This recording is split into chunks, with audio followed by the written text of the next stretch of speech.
have that. I will, yeah. Forgot about those till later. Hour. Okay, it's 2:36. We said that we would convene a joint work session on Division 1 and Division 2, or excuse me, Division 1 and Division 3 to talk about HB 49.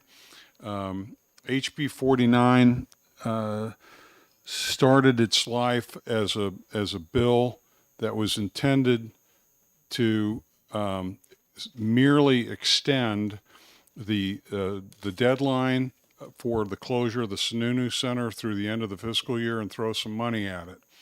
HB 49 became overcome by events as we passed SB 1 as amended last week.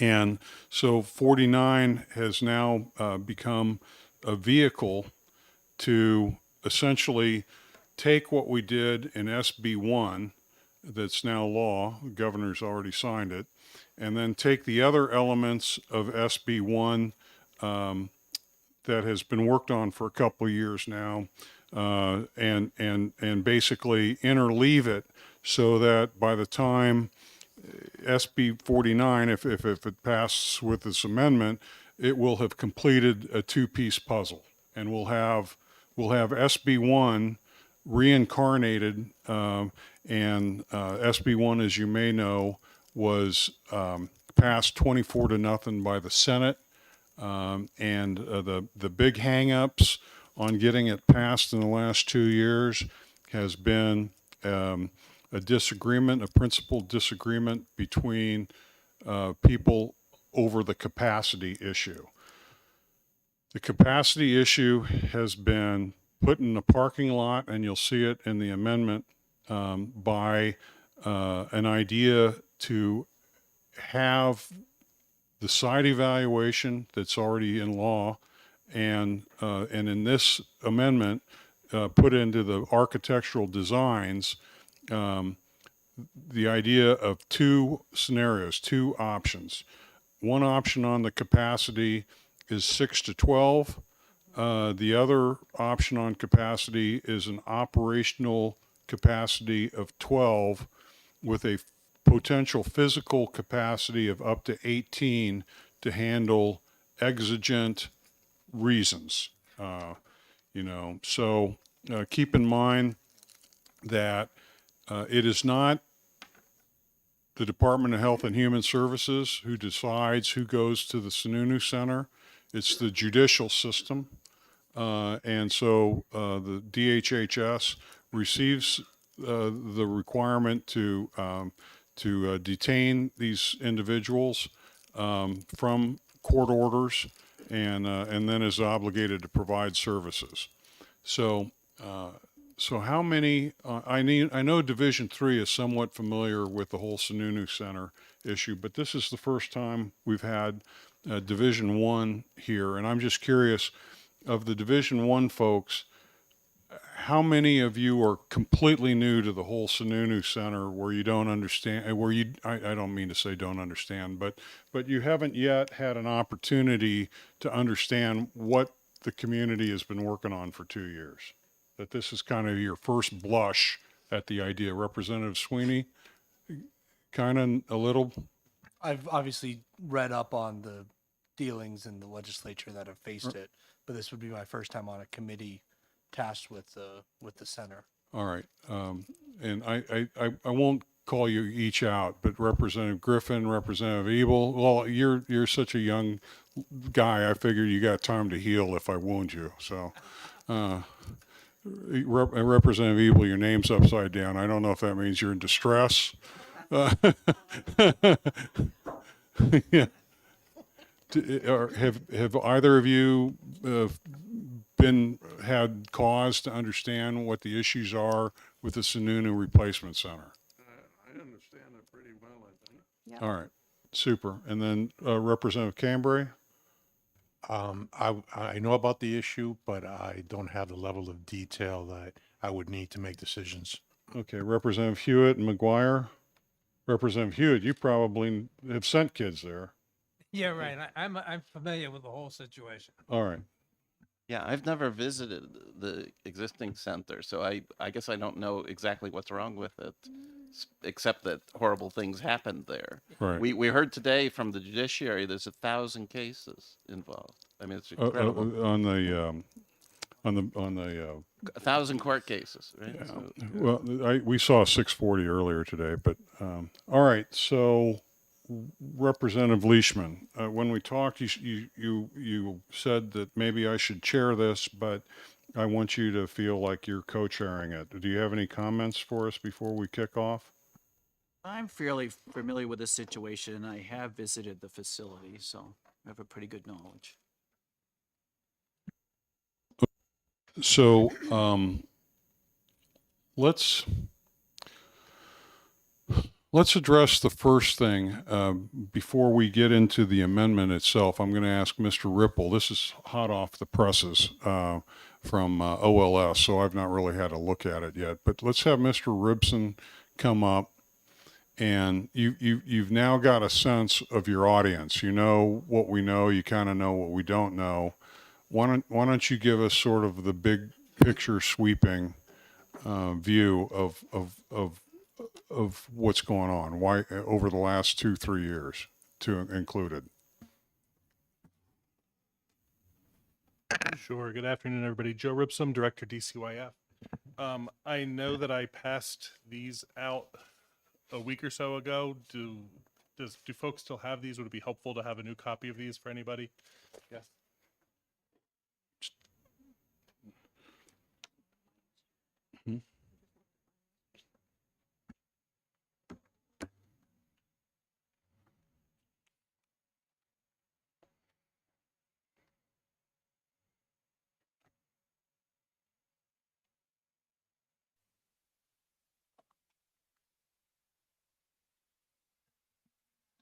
For those of you who have these, you'll notice that the color is getting more faded every time I print it. I think we're burning through our color ink.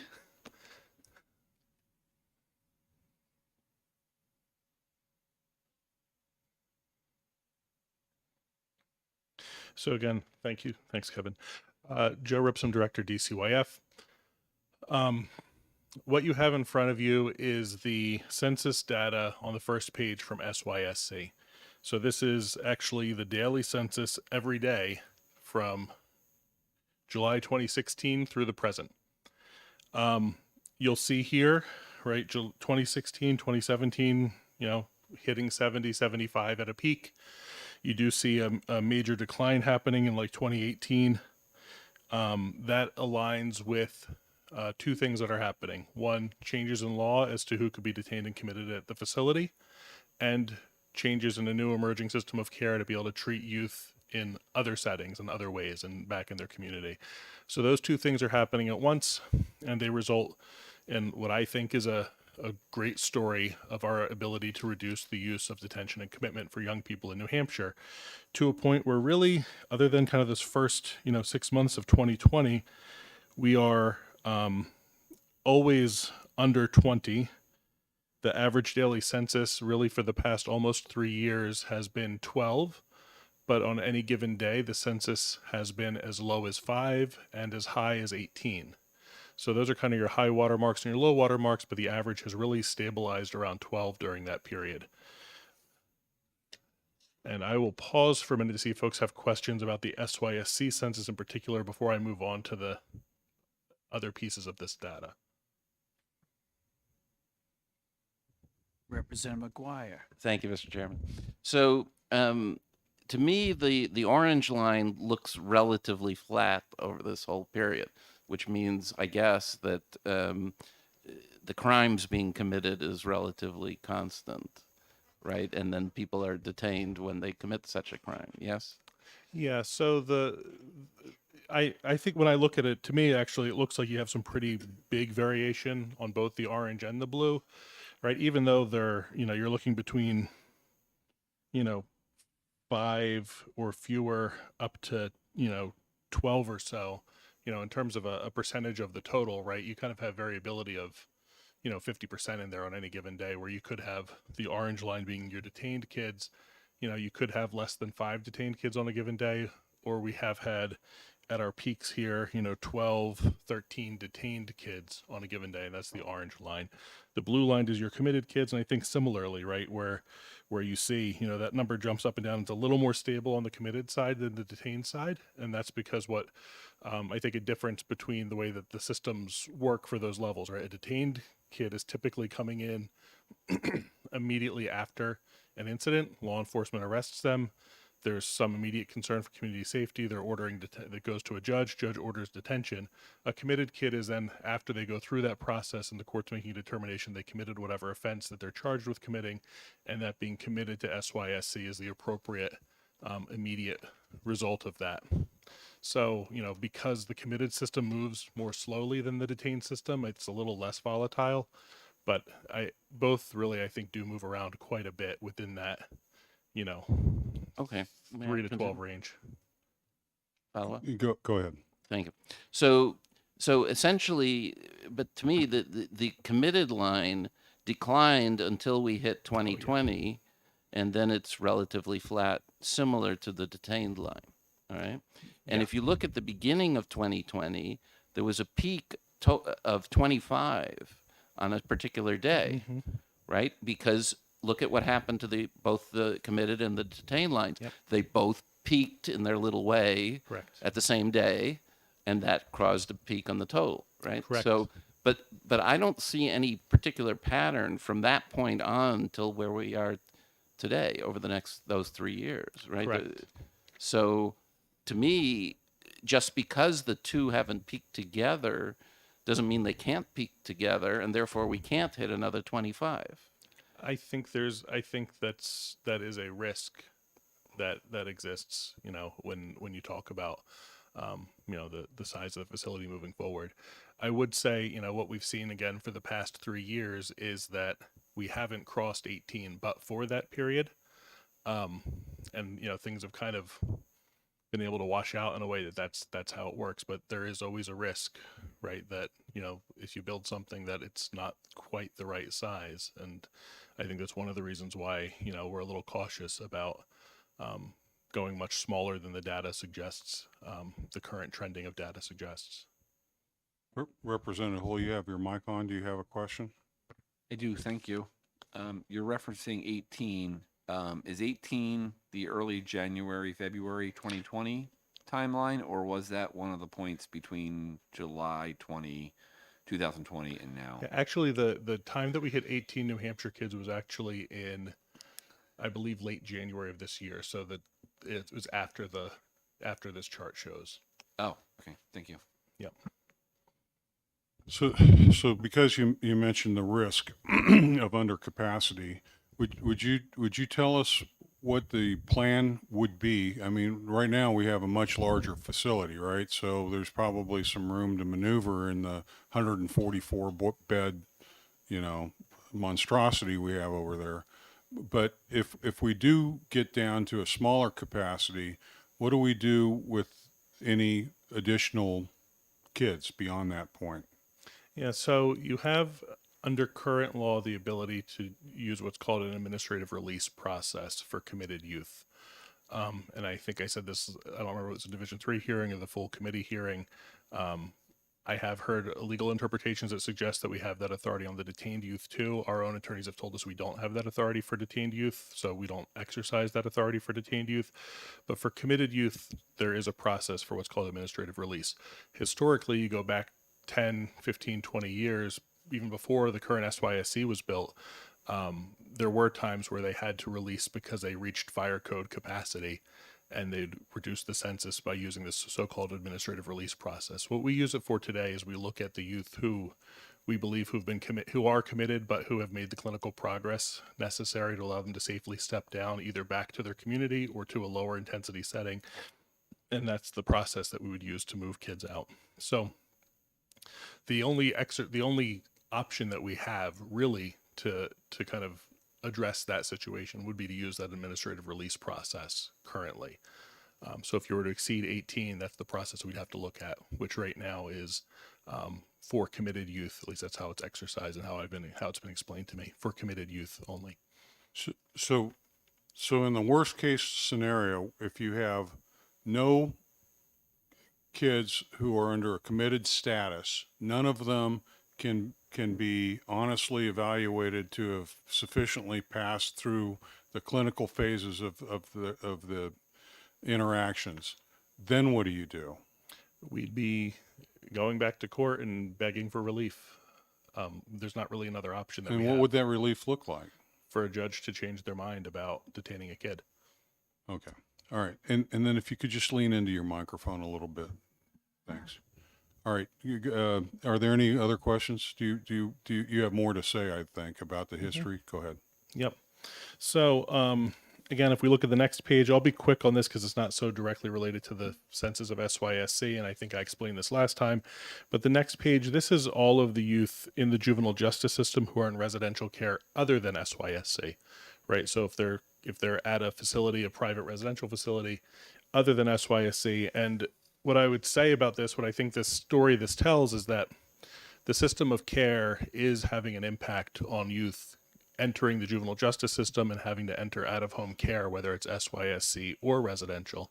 And the reason I say that is if the only thing that changed was the laws around who could be committed or detained, I would have expected to see those youth who were going to SYSC show up at a residential program, at a privatized residential program. But that's actually not what we see. You do see at the start of 2018, when the laws first changed, a bit of a jump of youth going into residential programs. And then you see a sustained decline over time. And what's really happening there is, I think, told by the next page. So the next page is data on the flagship program of our system of care.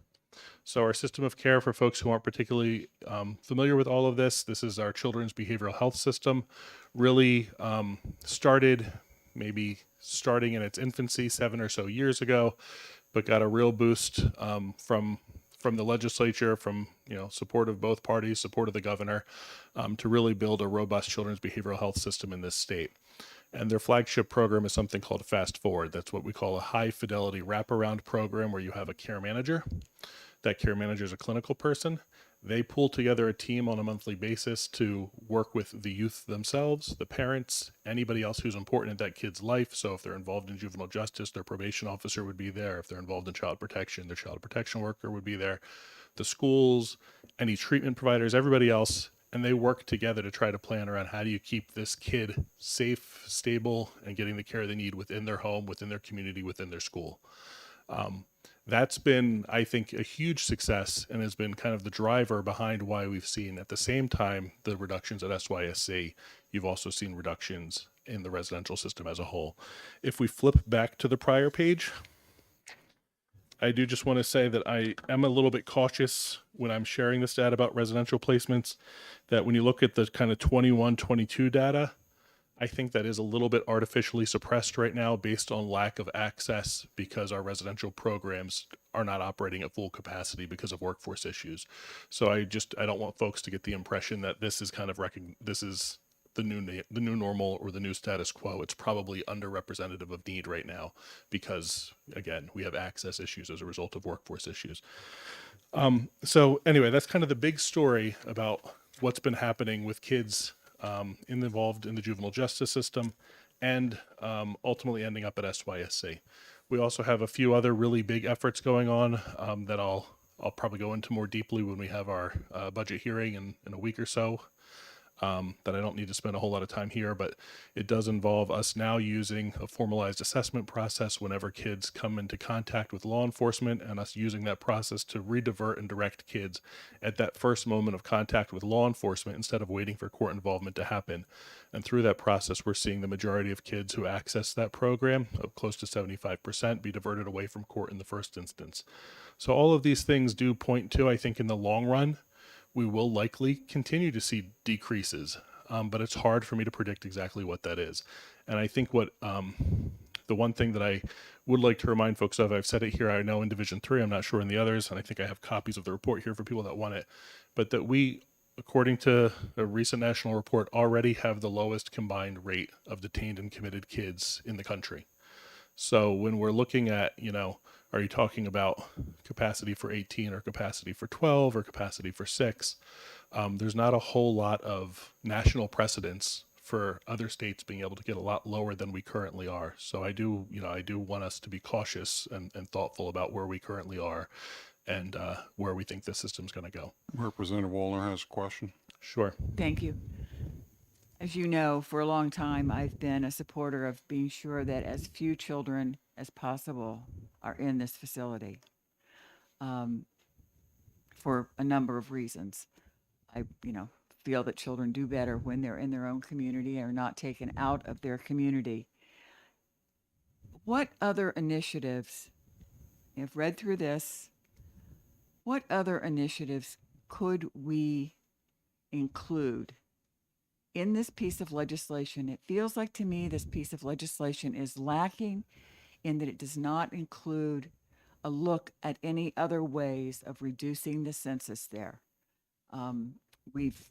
A couple of us have come to you with some suggestions the last, couple of weeks, and for whatever reasons, those suggestions don't work. I don't quite understand why, but they don't. And I would just like to know, what else can we do to make sure that this census is as low as we can get it?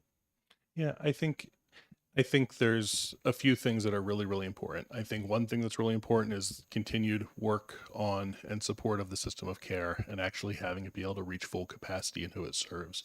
Right now, it's not able to reach full capacity for the same workforce issues that we have.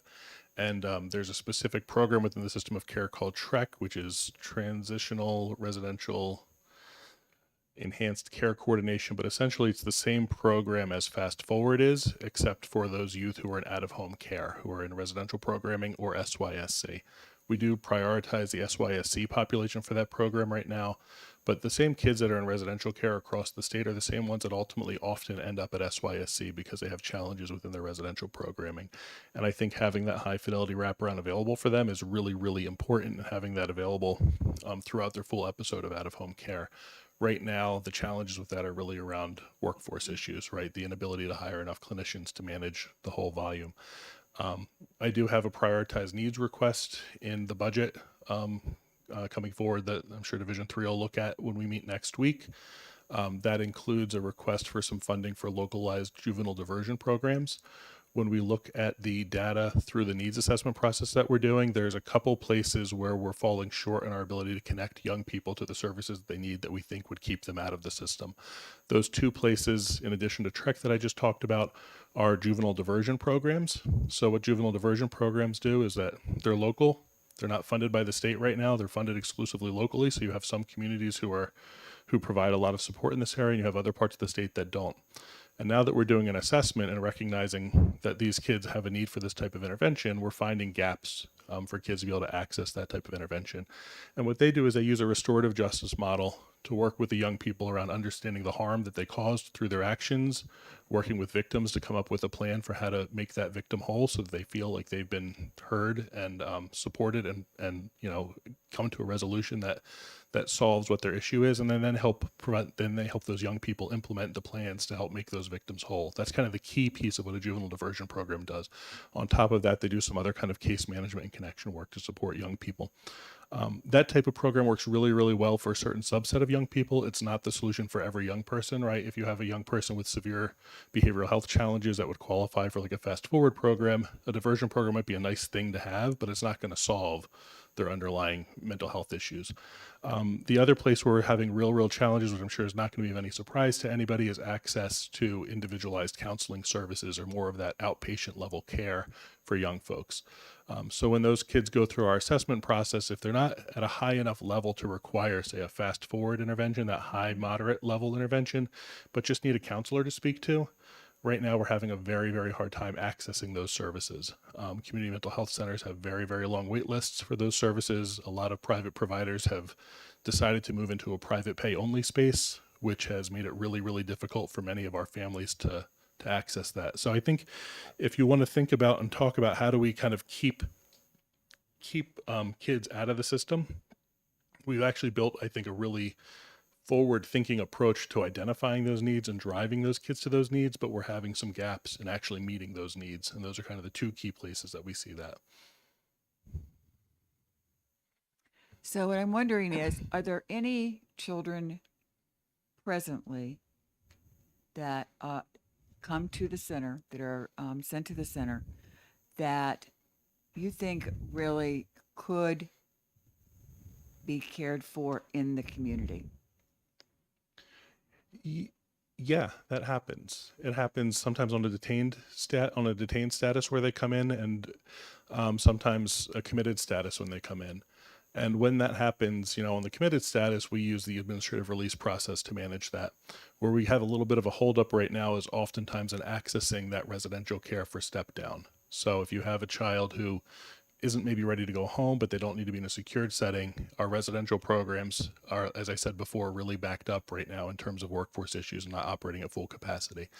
On the detained side, you know, that happens, I think, sometimes where, you know, there's immediate crisis and immediate issue, and within 24 or 48 hours, the court revisits the decision, and then they release that young person, and we go into court and say, hey, here's what's happening. You know, this young person seems like they're stable. The family's ready to take them back, and that happens. So, you know, that happens currently through the court process for kind of those kids that have only a couple day long detention stay. Do you see any other things we could do in the law that would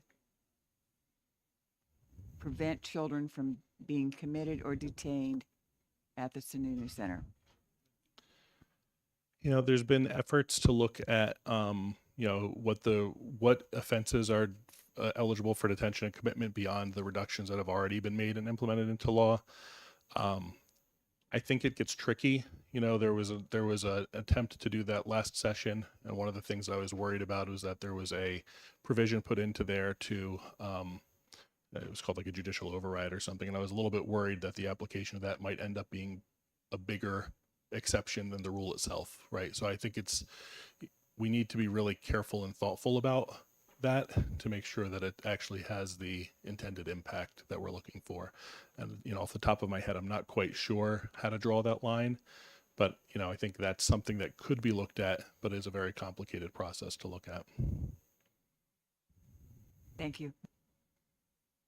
So, Representative Hewitt. Just to get a feel for how the past is affecting the present.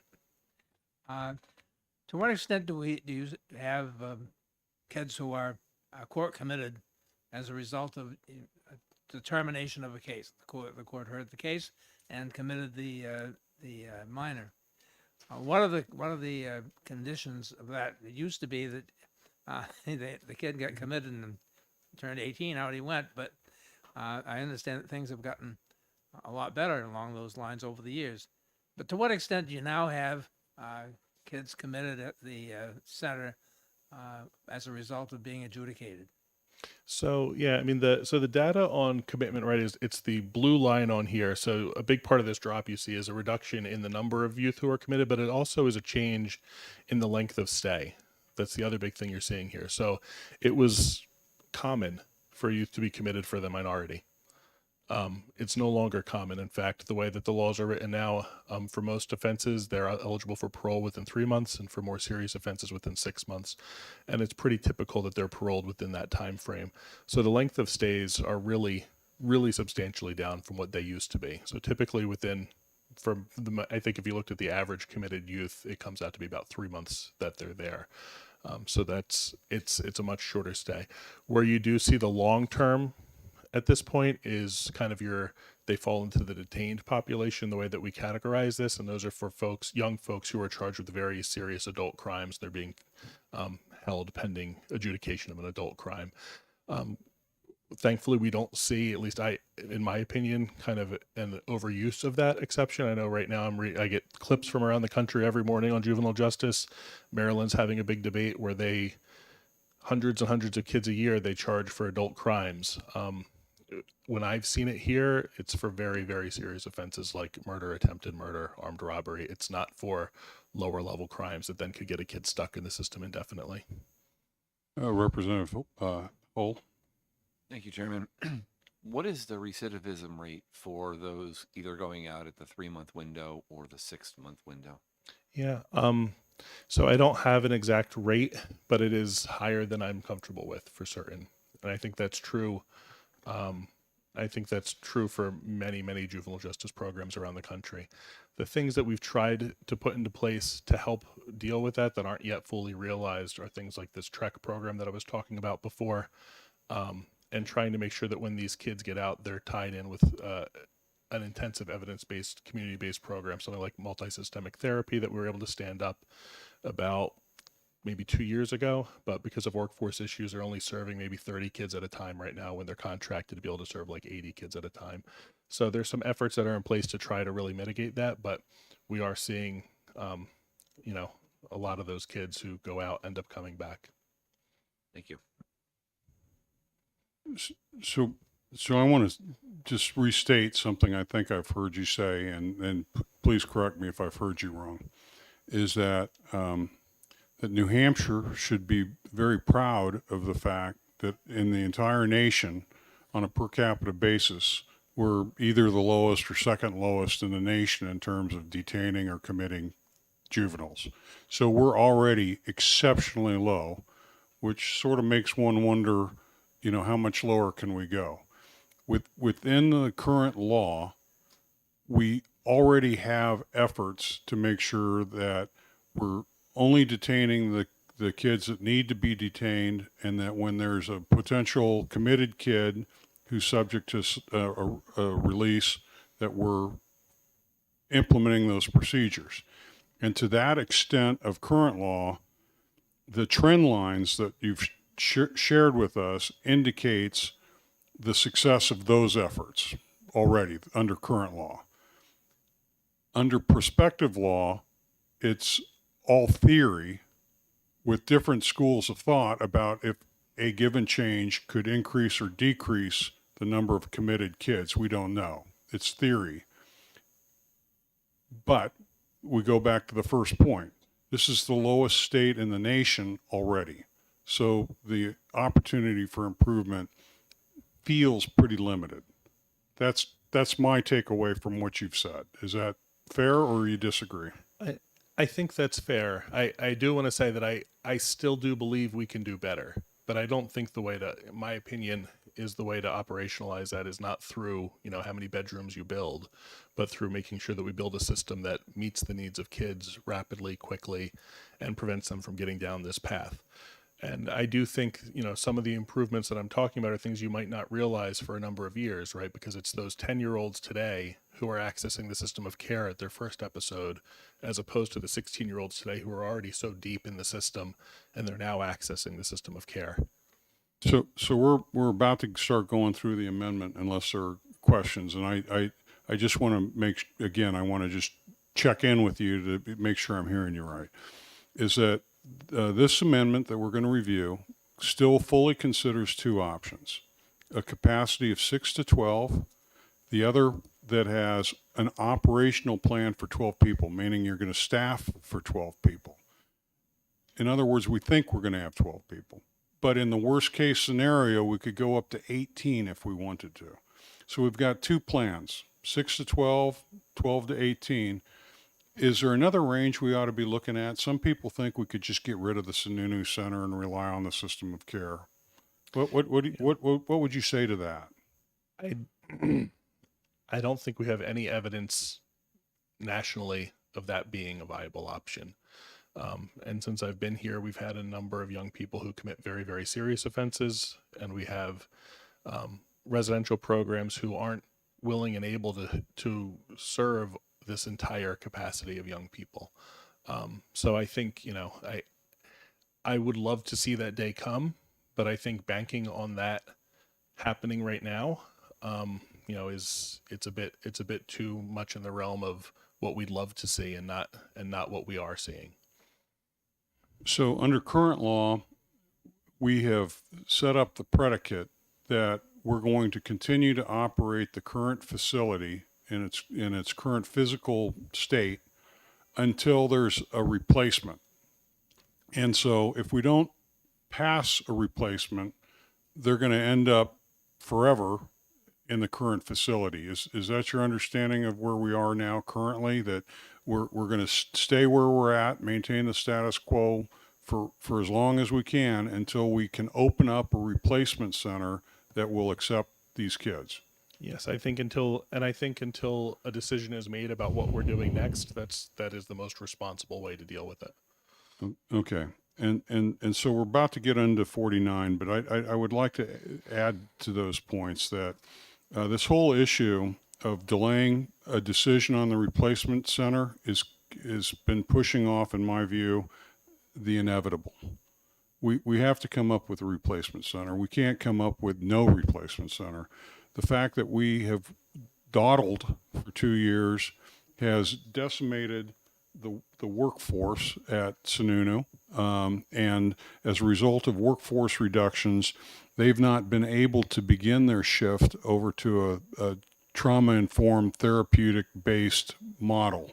They're still operating in a facility that was designed for incarceration, and because of their workforce issues, they have not been able to transition to the kind of the vision of care that we see. And because we've waited 2 years, the cost of construction seems to have gone up $6 million.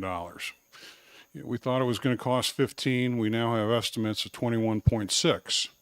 So in trying to do the best for these kids, I think we may have hurt them by delay.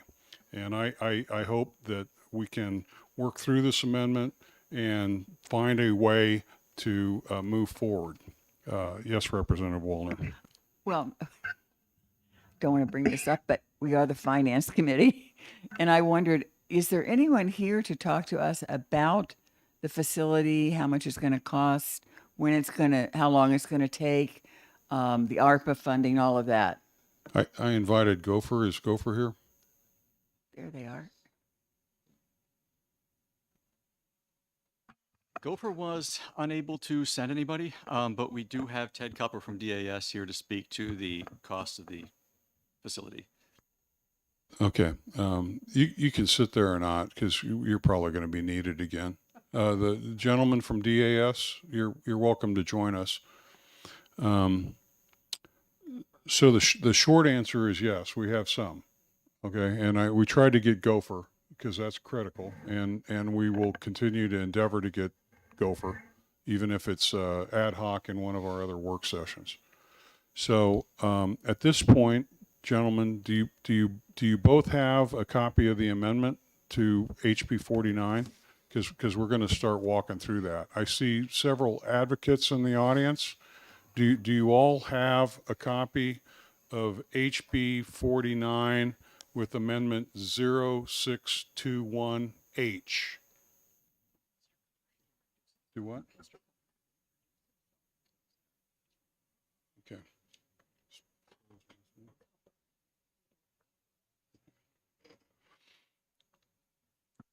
All right, Mr. Cupper, Vice Chair thinks it would be a good idea for you to introduce yourself for the record at this point, even though we haven't asked you a question yet. So please do. Thank you, Mr. Chairman. My name is Theodore Cupper.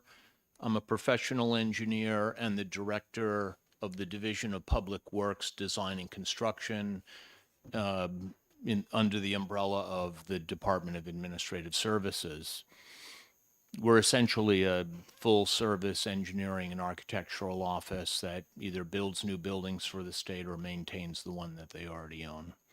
So I don't know exactly what you do, but would you consider yourself a subject matter expert on all the issues related to design, getting the process of design done, and making sure that we have accurate cost estimates? Yes, sir. Thank you. Okay, with that, Representative, Mr. Ripple, would you march us through the amendment? Sure. And the amendment contains modified language from Senate Bill 1 as it came over from the Senate. Now, just to refresh your memory on that, Senate Bill 1, as it was passed by the House and signed by the governor just a week or two ago, did a few things. It removed most of the text of Senate Bill 1 as passed by the Senate and replaced it with a few things. It repealed the closure date, the March 1st closure date for the Sununu Center. It appropriated operating funds for the rest of this fiscal year. It appropriated $400,000 for site selection, and it set up a committee, or a commission rather, to evaluate site selection and make that and other recommendations for future legislation.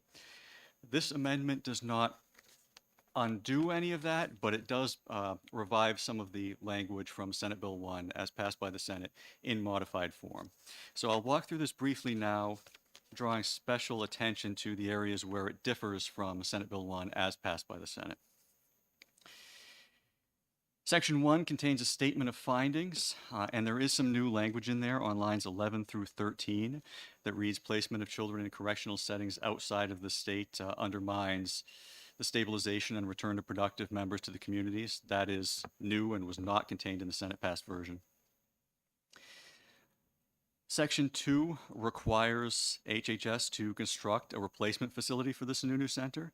The language on lines 17 through 21 is new and states that the capacity of the facility shall be determined by demographic and other factors.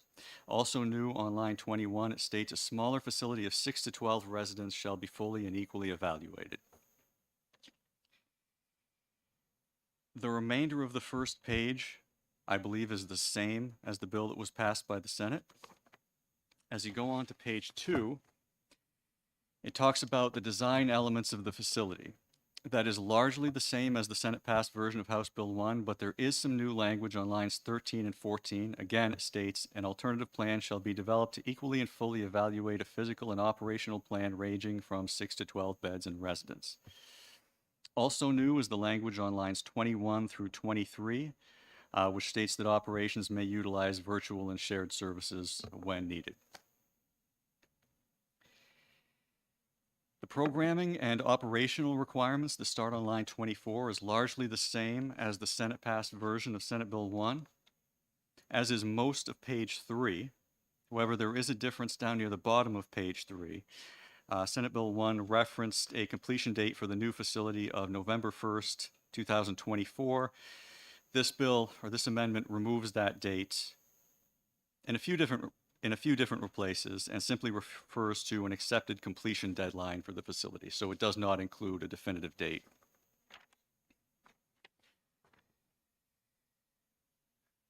Moving on to page 4.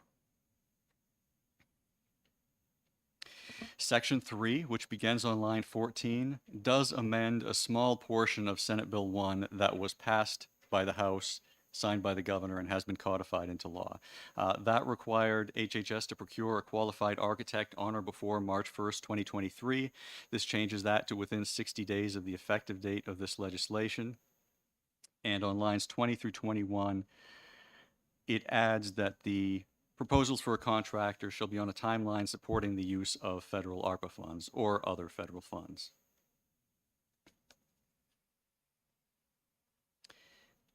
The final difference is in the appropriations section that begins on line 34. Senate Bill 1, as passed by the Senate, originally contained a $15 million appropriation.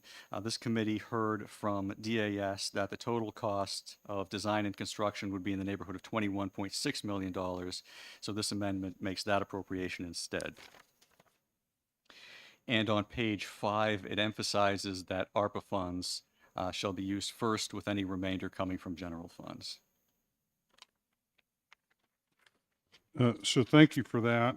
I think in the version I wrote, I said something. Oh, wait. So this is new. I think people need to see this. On page 4, line 8 through 10, we had Division 3, a lot of debate on what the proper mechanism would be for making an actual decision on which, on the site location and on the capacity. And so lines 8 through 10 essentially charge the governor and council with using the information from the commission and exercising their discretion. So do you think that's all the changes? I believe so, and you're right. I had marked up those lines as new, and then I skipped right over them. Representative Mooney, you have a question? Thank you, Mr. Chair. I just want to highlight on page 2 at the top there, this, I think this is very important and it needs to be said, that the name will change. We're talking about complete and overvamp of this for various reasons, but the name will change, taking off the word Sununu and just being known as the Youth Development Center. I think that's exceedingly important as we move forward. Thank you. To that, I would actually be hoping that a group of activists and community members would spend some time in the next year identifying what this thing should be called. I mean, we've got plenty of years to build this. There's still an opportunity to name it properly.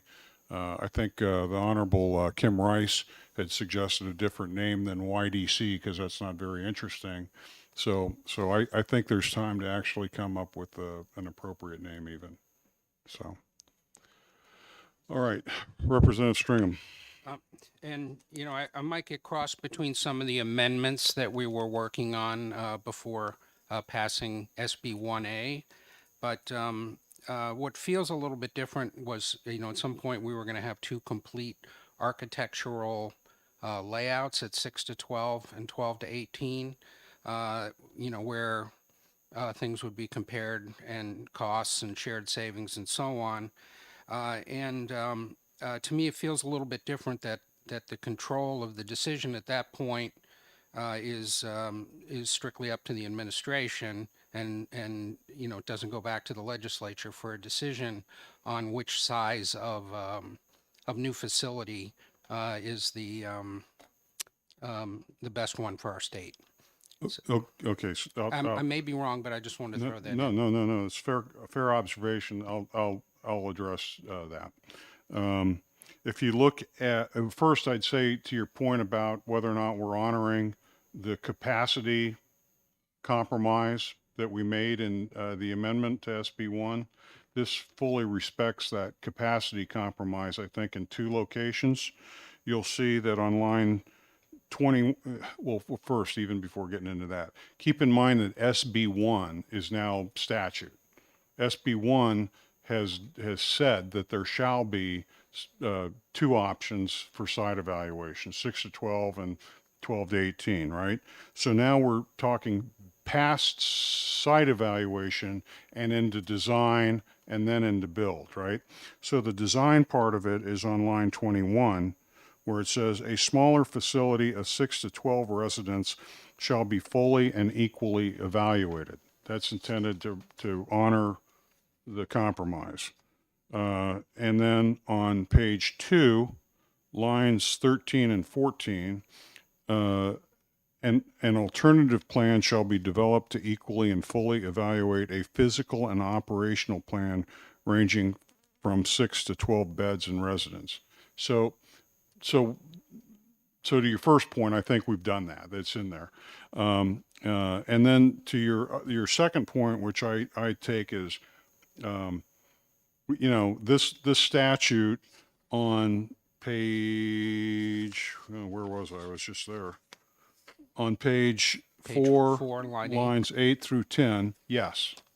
I try to draw people's attention to that. That is new. Now, keep in mind, the legislature, we in Division 3 weren't able to come to any sort of agreement. We didn't even really make any progress on talking about how this decision should be reviewed and made by the legislature. There was no proposal verbally. There's not been an amendment put forward on how to do that.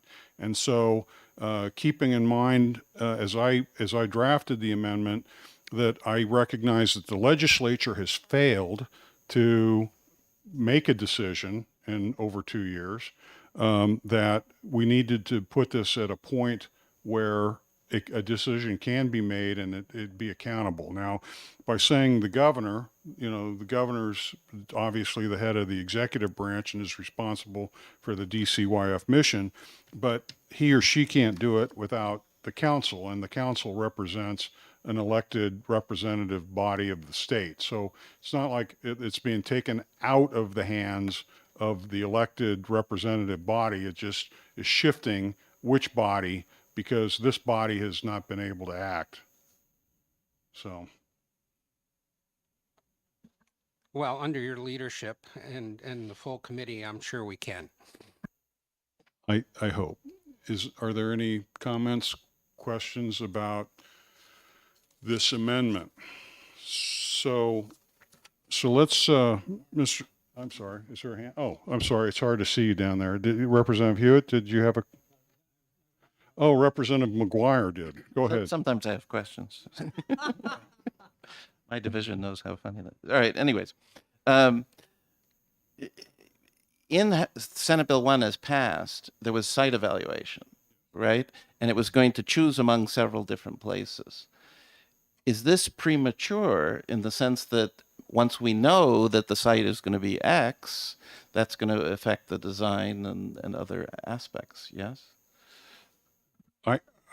I think it's a fair question. I wouldn't say it's premature. I'd say that there's a tremendous amount of detail in here to inform the site evaluation team on what kind of facility they ought to be planning.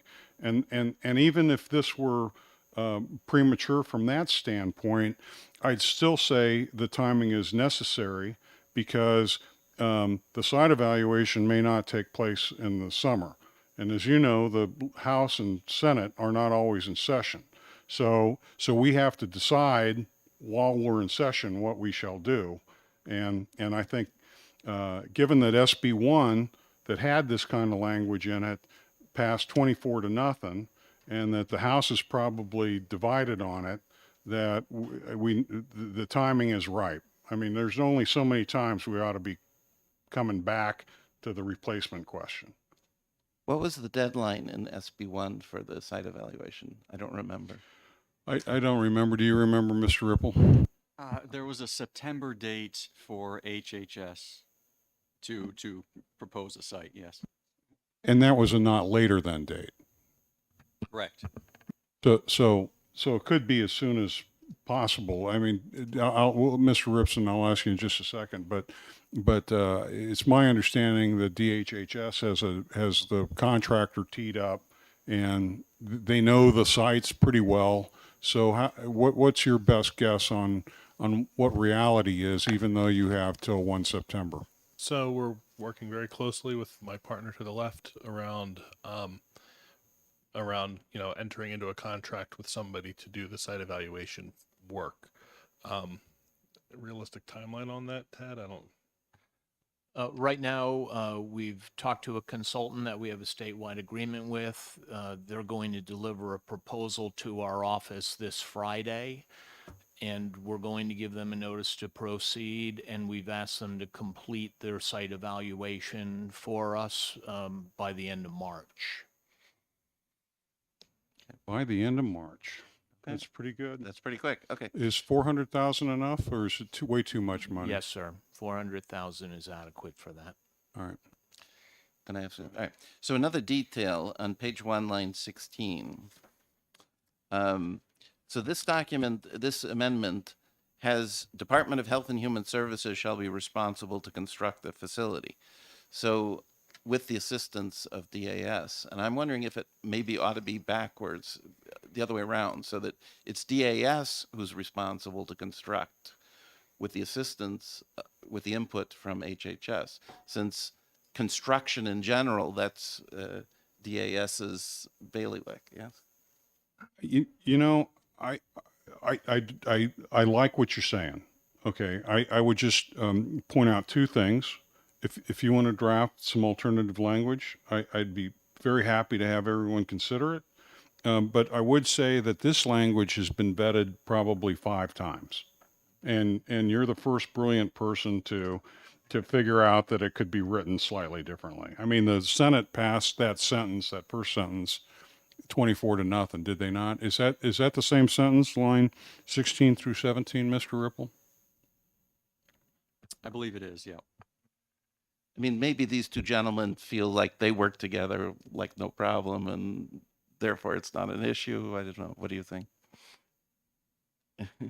Are you following the issue there, Mr. Yes, Cooper? sir. Is there a question? Yeah. So the question is, would this be better your responsibility to design and construct this facility with input from HHS, as opposed to HHS's responsibility to design and construct, which is not something they normally do, I would think, right? Correct. So normally, the way we proceed with capital projects, the Division of Public Works is the contract administrator. We're in charge of the contract to design and then construct the facility, and the using agency is our partner in that. So does that mean that the legislation that creates those things writes it in the opposite way to this bill, generally I speaking? would say normally that would be opposite, yes. Thank you. So again, if that sentence is important to you, let's get an alternative language and look at it, because, all right, Representative Weiler? I don't consider it the opposite way. If you're building a house, you're building a house. You want to tell all the things you want, and then the contractor's going to build it with your input. So you don't want to take away the input. Yes, they can build a facility, but they want to deal with the people that know what they want exactly in the facility. So I think that it's written correctly.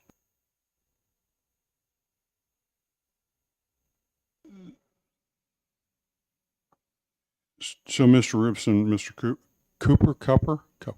Cupper, is there additional description provided in this amendment that would facilitate the people doing the site evaluation, or is the kind of the descriptive nature of this kind of just irrelevant and not really needed for the site evaluation to really move out with confidence? I think everything written here is adequate to evaluate the sites that we have before us and make a decision about selection.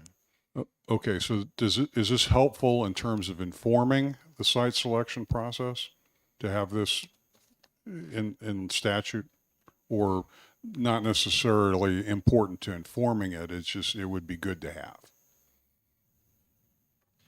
So I do think having the direction of what the expectation for the facility to be is impactful on the site selection process, right? So I do think that having legislation in place that talks about, things like shared services, as this does, or that talks about potential, what do you expect to have within your facility, because that then impacts the physical footprint and things like that. I think it's helpful to have that type of clarity from the legislature to the process. That being said, the legislation that passed last time did talk about two different options, and we're able to move forward on that. So I guess it provides additional clarity, but I don't think it's a prerequisite, is how I would put it. Thank you. Representative Ebel? Thank you, Mr. Chair, and good to see you, Mr. Cupper. On Public Works, we saw him quite a bit. I think we've talked a lot about site evaluation and the effect that it might have on the overall appropriation for the construction, and this does seek to appropriate a specific amount. Could you talk a little bit about how much the site that's ultimately chosen can affect the overall appropriation, how much variation you might see, or anything you could share with the committee to guide it would be appreciated. Thank you. I think the site selection is important from the operational sense of the facility. But it doesn't do much for the amount in the appropriation. The amount in the appropriation is going to prepare a site, but the majority of the expenditure will be in the design and the construction of the building itself. And typically, the way engineering and architecture work, we can design a building off the ground anywhere in the United States of America or the state of New Hampshire. And then we can place that building on any site that you want it to be placed on. Operationally, though, as Joe explained, there are there are perhaps operational advantages to being co-located near facilities that can prepare food, take care of laundry, that sort of thing. So I think all of the sites, there's 3 sites that we're going to evaluate. They're all adequate. What might change the appropriation is if a site chooses to renovate a building rather than build new construction. And at this point, I have no information available to me to determine what the difference might be in the cost. But I would think that the appropriation of $21.6 million would be able to either renovate a building or construct a new building at any one of these sites.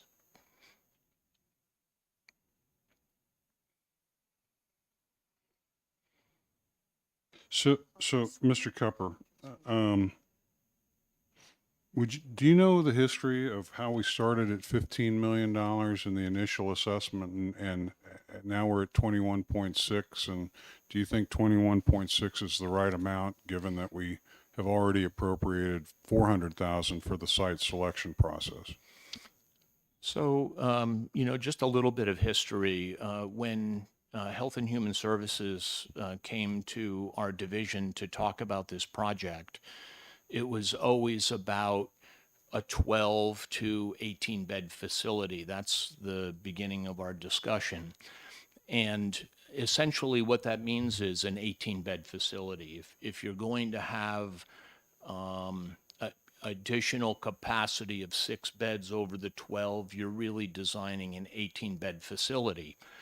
So working with Health and Human Services, our architects started to prepare out and flesh out what a facility like that might need, and then start putting numbers to that. And for an 18-bed facility, it's always been a number of about 21.6 million. The 15 million that I understand came from the availability of funds that in the very brief discussions that I've had, it seemed like 15 million was what was available and could be provided for the project. I was asked at one point, what could we get for $15 million?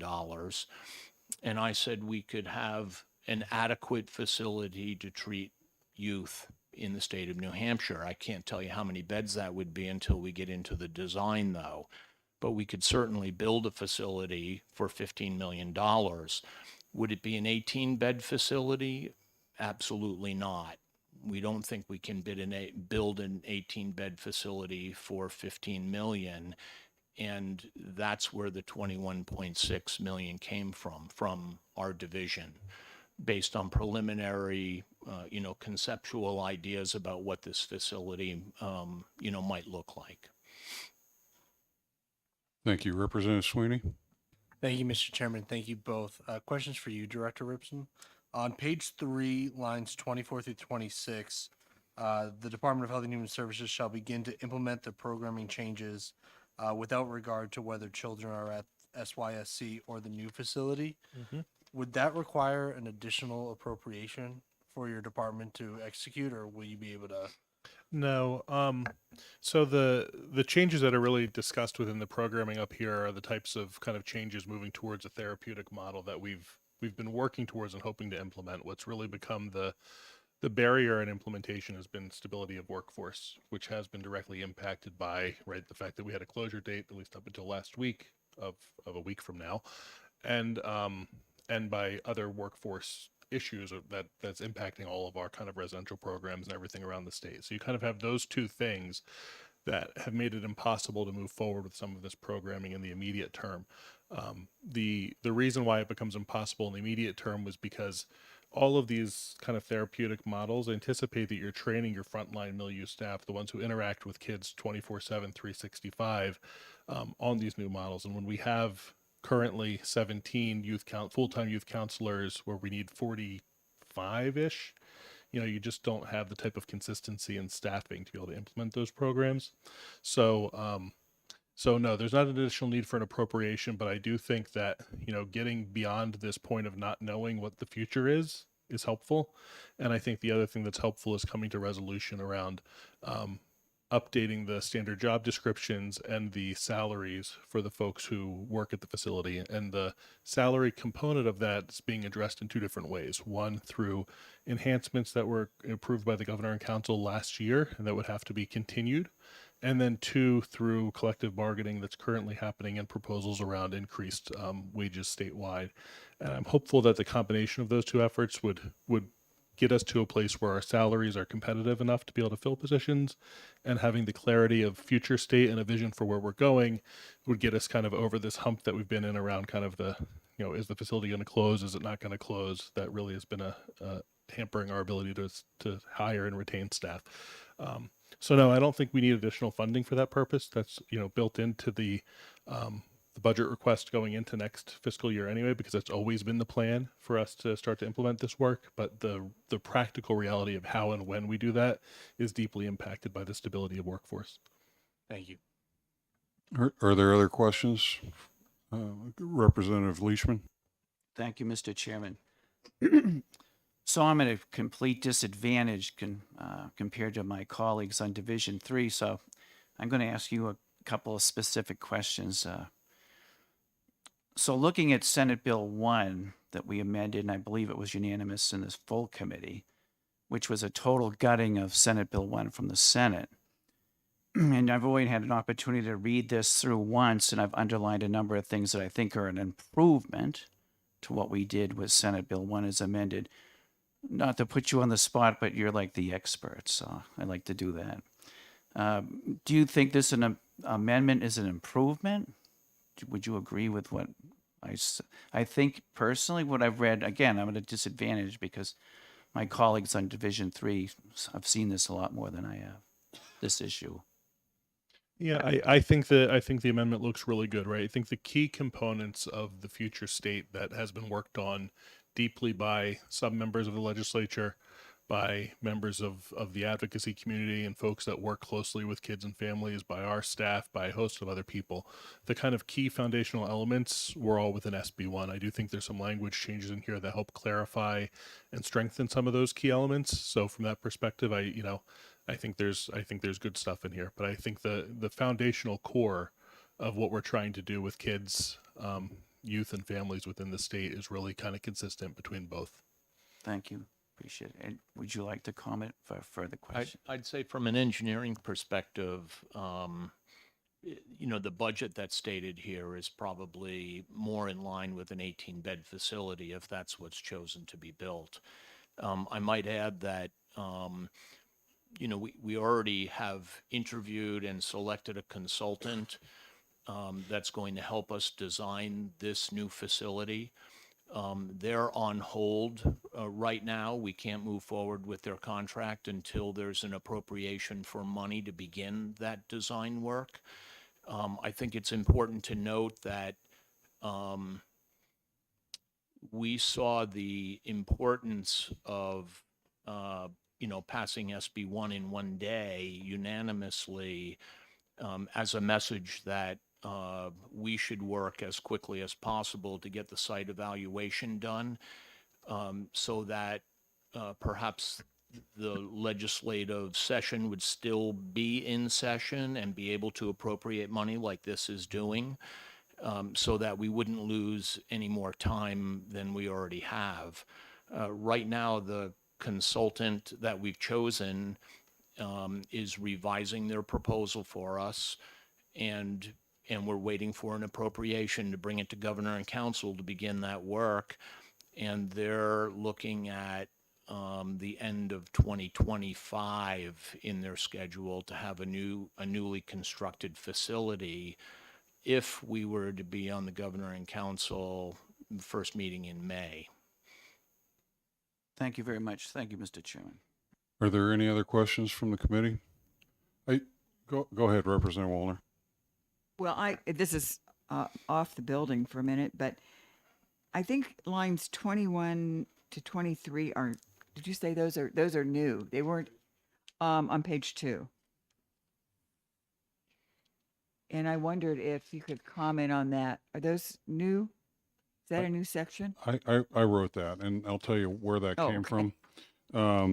It reads, operations may utilize virtual and shared services when consistent with the child's education or treatment plan and appropriate to effectively meet the needs of a particular child or children. Now, the first version of it was really just simple. It just said operations may utilize virtual and shared services. But I was in children and family law, and one of the advocates found that particular sentence to be really, really important. So I took the language of an advocate and inserted their language in there. So that's to me, it didn't change the concept. To me, it just clarified what was already written. And to me, it was just worth it to have the advocate here that we were listening and adapting. Could you, I'm sorry, I turned it off. Could you expand on what the virtual and shared services are? What would you, Okay, so for let's split them up. Virtual is basically remote, right? You know, we know that through telemedicine, for example. And so I would think that I would hope that the operation plan that we get back would take a look at leveraging telemedicine, teleeducation capabilities to help extend the emergency staff that's at the clinic 24/7, so that you could have maybe an LPN on staff instead of a doctor, and that could work on education as well. You know, let's say you get a kid with an IEP who needs some specific, you know, Greek history from the year 1000 to 1500, you know, then you could perhaps leverage teleeducation to bring those services in. That's the virtual component. The shared services component would be if they co-located with a similar facility. The most valuable thing that they could get from a shared services agreement would be clinical staff. Like, let's say, for example, they were at Hampstead, because they have professionals on staff that deal with juvenile cases, then they could leverage some of that staff between facilities. For decades now, hospitals have entered into shared services agreements on simple things like laundry. So laundry could be another one. Warehousing and logistics could be another. So, you know, helping each other out on a dining room support may be yet another. So I didn't get into the weeds on what should be shared and what should be virtualized, because I believe that the folks working on the operational budget ought to come up with a plan. thanks. I have a couple more, but the people that I need to ask the questions to are not here, but they're around the ARPA funding. Most of the ARPA funding, I think almost all of the ARPA funding that we have allocated has come through fiscal. And this is I think the first time I've seen it come as a budget item through a bill. So I was wondering about that, and maybe that's a question for the LBA. And then the other question I have is about the use of ARPA funds. Can ARPA funds be used for correctional institutions? Is that an appropriate use? I'll let ARPA Mr. funds? Tupper answer, but keep in mind the bulk of that appropriation language passed 24-0 from the Senate. And so it isn't that the language hasn't been vetted as this being an appropriate vehicle. But Mr. Cupper? I don't have any information for you on that, Mr. Chairman, about the use of ARPA funds. Mr. Ripple, did you hear a question in there that we should research? I'm sorry, what was the first part of the question again? Representative? The first part was really about whether or not we have brought any funding through legislation. Have we brought ARPA funds through legislation and then through the budget? Or have we always been bringing them off line through fiscal. There are bills that I believe have passed that contained language similar to this one, appropriating ARPA funds first with any remainder coming from general funds. The bulk of ARPA funds obviously have gone through fiscal. I'd have to take a look and see which bills and what amounts have appropriated ARPA, but I think there have been some. Did you have a follow-up? No, just the question about whether ARPA funds can actually be used for correctional facilities. That's a great specific question. Representative Hewitt? I want to go back to the item on page 2 pertaining to operations.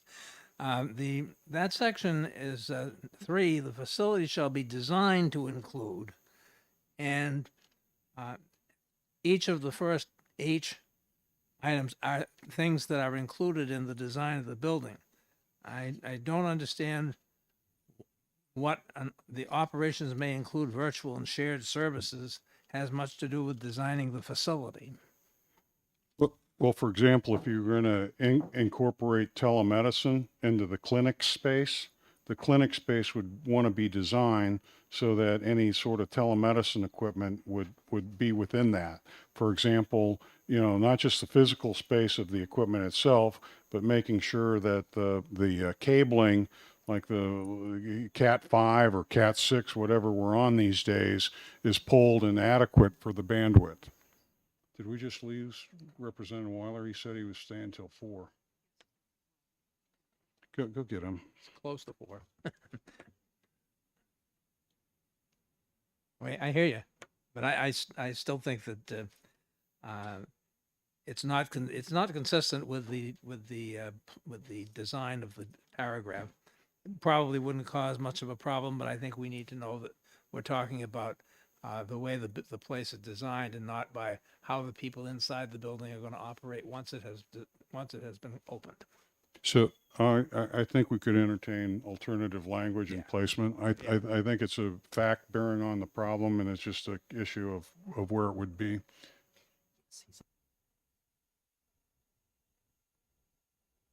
Okay, so at this point, I see 5 people in the audience. Do you represent different advocacy groups, or are you partners? How many different groups are out there? 5? Okay, go yell, Karen.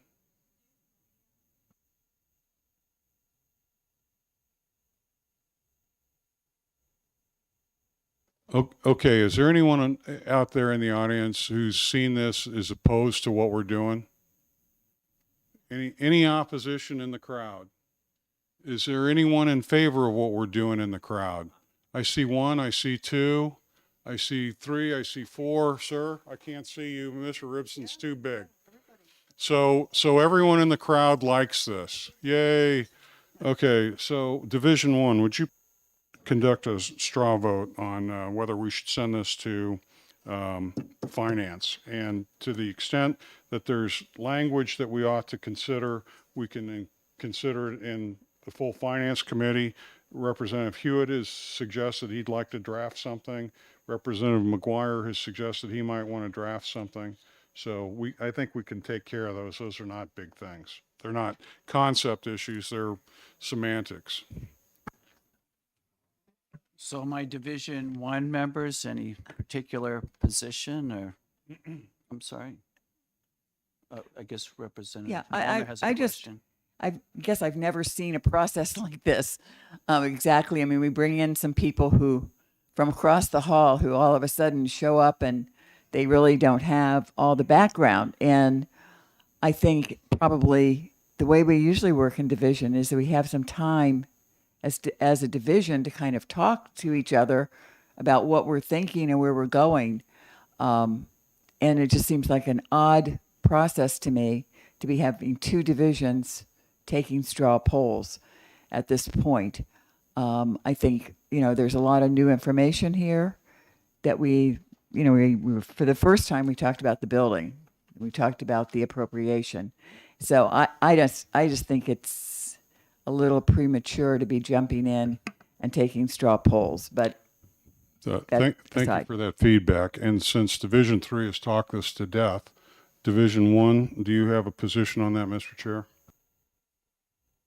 Well, like I said earlier with my questioning, I personally am somewhat of a disadvantage because I haven't had all the information in the past. I'm very familiar with the issue of the Sununu Center. I do believe we need to move forward. We shouldn't be delaying this any longer. And that's why I specifically put my specific questions to the experts to get my reasoning for, hopefully moving something forward. If I saw folks in the audience that were opposed, that represent that group of people that we're here to represent, I'd be a little hesitant. So I personally don't have a problem with a straw poll of our Division 1 members. Again, we're not that familiar with the topic, but from what I've heard today, so that's my position, Mr. Chairman. Thank you. So do you want to conduct that straw poll then? Are the members willing to take a straw poll? I know this is a different way of doing things, but we're living in a different stage of the House being so close in numbers. Representative Kimbrells? So what would you like me to say? If- No, what I mean is based on what I've heard here today, I would feel comfortable with moving forward. And this is just moving it forward to the full committee. That's It's not, it's a recommendation, if you will, or getting a sense of the Division 1 members. I guess that's what the chair of Division 3 is apparently looking for. Yeah, so I would feel comfortable moving it forward to the full committee. Representative Hewitt? I'm likewise comfortable with moving forward with it, to see what the Division 2 has to say and make sure that we have this thing fully under control. I've been suffering with this issue for over 30 years, and I think it's time that we do something. Also, is that a yes? Is it a yes that we Moving should forward to the full committee? Oh, yes, we should move forward, get the whole committee on this, and as I said, let's do it now. Okay. Representative Sweeney? Yeah, I'm fine getting the other third of the committee in on this. I'll just say, for me personally, I'm not sure if it's ever been the case where two options are given in legislation for appropriation between 6 and 12 beds and 18 beds, and the larger isn't pursued. That's just my takeaway, but I am happy to hear the programmatic parts of the plan, which I think are really the crucial part, are moving forward regardless. But I'm good sending it to the whole committee. Representative Griffin? Yeah, we need to move forward on the Sununu Center solution. And I've been through this pretty carefully, and I don't see anything in it that raises a huge red flag. So I'd be comfortable with it going to the full committee. Representative Ebel? I feel like I'm really at a disadvantage because I don't have as much background as the folks on Division 3. I really would defer to them for the ultimate decision. I have several questions about leaving the responsibility to the Executive Council to make the final decision. I have a question about the appropriations. I have questions about, who should be issuing RFPs, whether it should be DAS or DHHS. I'm assuming all those questions will be ferreted out, and assuming all of that, on that basis, I'm comfortable with it moving forward. That was a lot of provisos, but What was the very end? I was making notes here. I said, with the understanding that several of these issues are going to be ferreted out a little bit more, I'm deferring to the division. I would be comfortable with it moving forward. Thanks. Representative Hatch?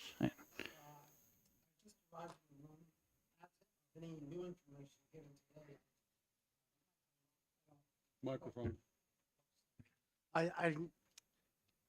Given the fact that I just arrived and absent of any new information given today, I'm not sure I can give a educated vote, so to speak. I do trust my colleagues on the on the committee that are here, and if it seems like the consensus is to have it move forward, and this does need to be done. So I can't abstain, so I guess I will go along with moving it forward.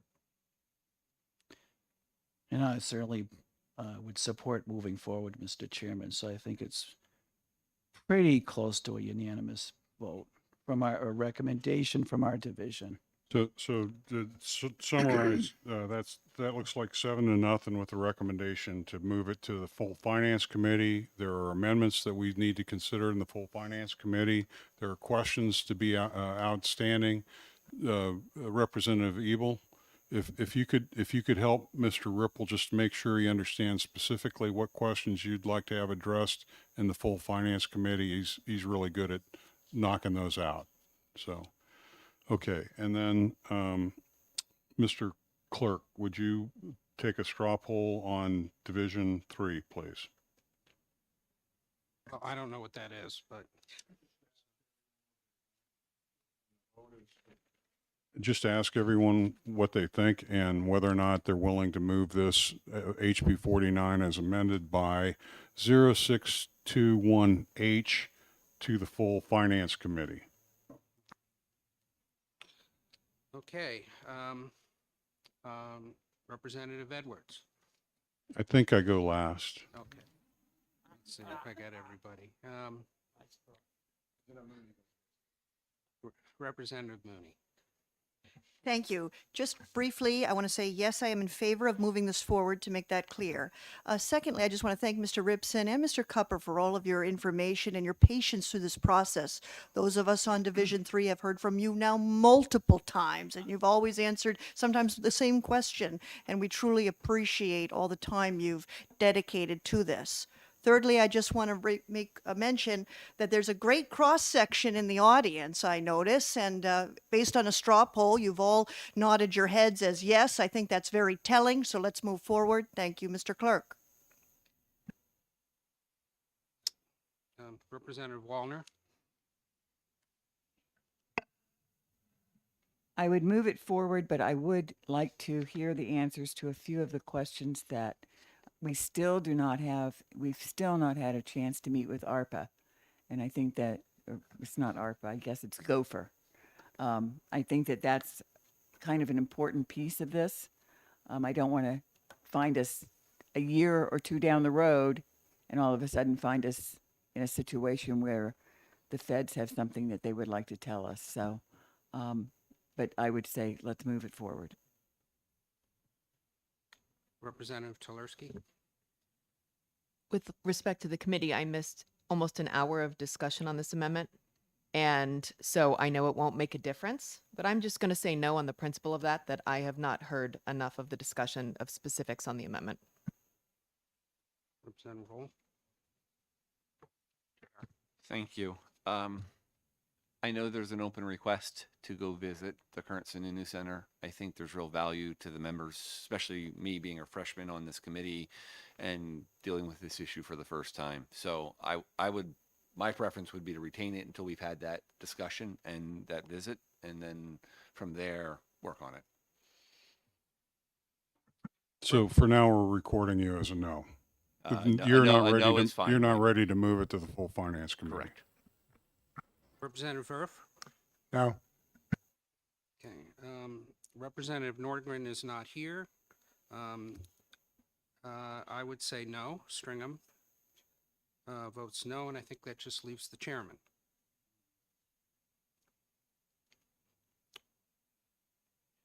So I have 3 yeses and 4 nos and 2 not here. So on the basis of today's vote, I'm going to move this HB 4 as amended to the full Finance Committee. Okay. Are there any other questions or comments, Mr. Ripple? All right. Last call, Representative Weiler. Or excuse me, you're not Weiler. You're the other one. Wallner. We do look alike, I know. How was it you just decided you were going to move it forward when Didn't division, how did Division 3, how did Division 3 come out? I took the 7 plus the 3, that's in this combined joint committee, that's a 10-4. And we have Representative Weiler, who I'm sure would have voted yes. We had Representative McGuire, who committed to me before this meeting, he'd vote You yes. got to be here to vote. But the straw count is 10-4, and I'm just really sick of this bill. So let the full finance committee deal with it. I'm done. We're done. We've done this. It's dead. We've done this. Yeah. So when it goes to the full finance committee, usually it gets exec pretty good, and there's not an in-depth or time for in-depth discussions around the bill. So moving this forward to the full committee, is it the intention to have it exec on in the near future, or what is the intention in doing I will not speak for the chairman of finance. I'm moving it back to his domain with a recommendation of joint committee of 10-4 to move it to his committee. We've also picked up a number of questions and potential amendments that the full finance committee ought to look at.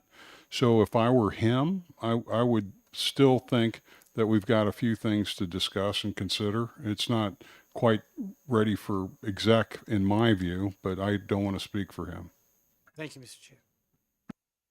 Representative Tversky. Thank you. For my own process, since I'm new, is this common that we would have multiple divisions come and take a vote on something before moving it?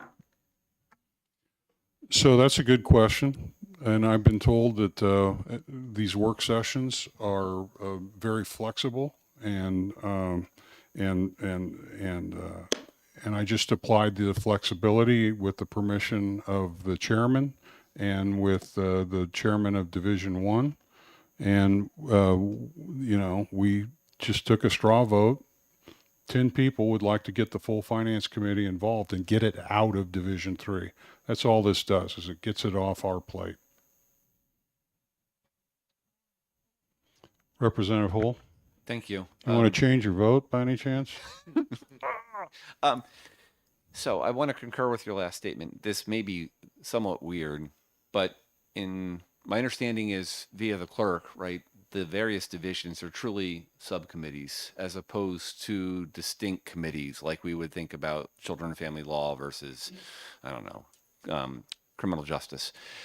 So because of that, right, the bill always kind of resides with the full committee, and the subcommittee does some work to figure out what the potholes are, and we've discovered some, and we need to work on those. But really, the subcommittee really can't do anything other than make a recommendation like a subcommittee would on any other committee.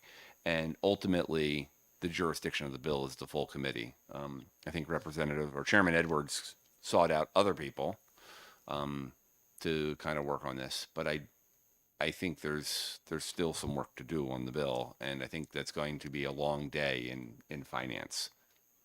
That's what we roll our sleeves up. It was a long day on SB1.